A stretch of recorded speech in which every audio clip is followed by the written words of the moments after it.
teach in 台北艺术大学, but I also teach in National Taiwan College of Performing Arts. It's interesting for me because the first time I teach Shakespeare in Taiwan was to Nehu students.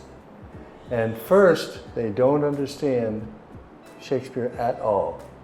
But then I show them the movie that I showed some of you about Shakespeare's actors.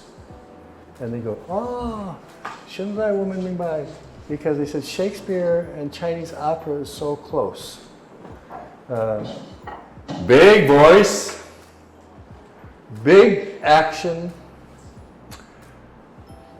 So that made me feel good because I think Shakespeare is easy to go from one country to another country. When we think of Shakespeare, we usually think of London because that's where Shakespeare lived. But he couldn't perform in London because it was against the law.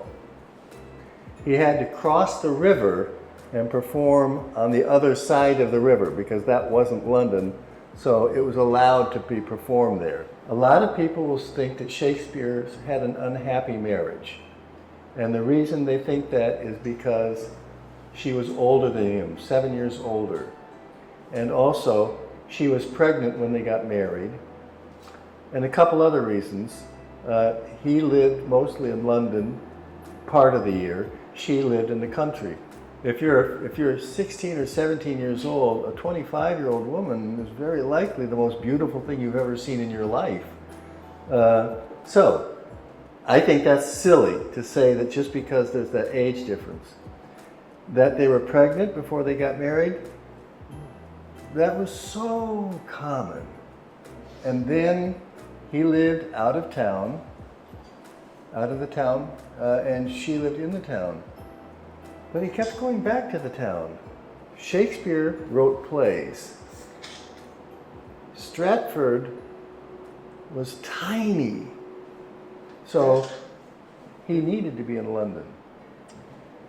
And then there's one other reason that people say maybe Shakespeare had an unhappy marriage, and that is that when he was dying, he wrote a will telling people what they would get. Well, in the will, he says that his wife will get his second best bed. And so people think, he's insulting her. I think when Shakespeare and Anne first slept together, I'm going to guess it was maybe in the barn of her father's farm, where Shakespeare was being a naughty boy. And after they slept together, Shakespeare said, "I'll never have a better bed than this." So their best bed was where they first slept together, and where their daughter Susanna was conceived. Who would do something like that in their will, write a sort of secret message of, "I still remember the first time we slept together"? He's the greatest poet in the English language. Of course he might do it. So I think he had a super life.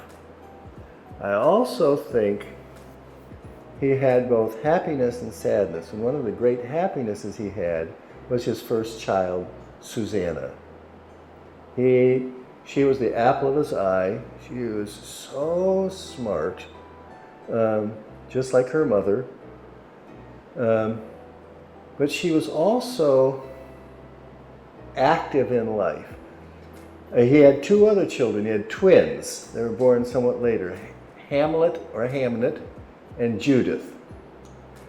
And that's a little sadder because Hamlet died maybe when he was 12 about, and I can't imagine what it was like for Judith, his twin sister.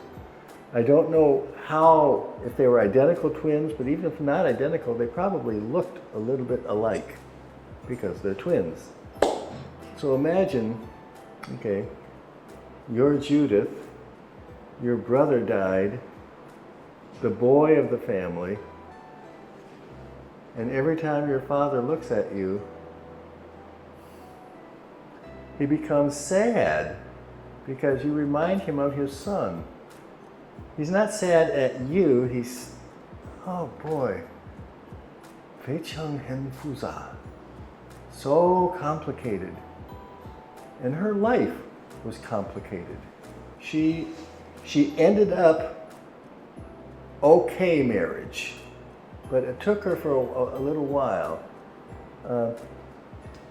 But what that means is Shakespeare, for most of his life, was the father of two girls.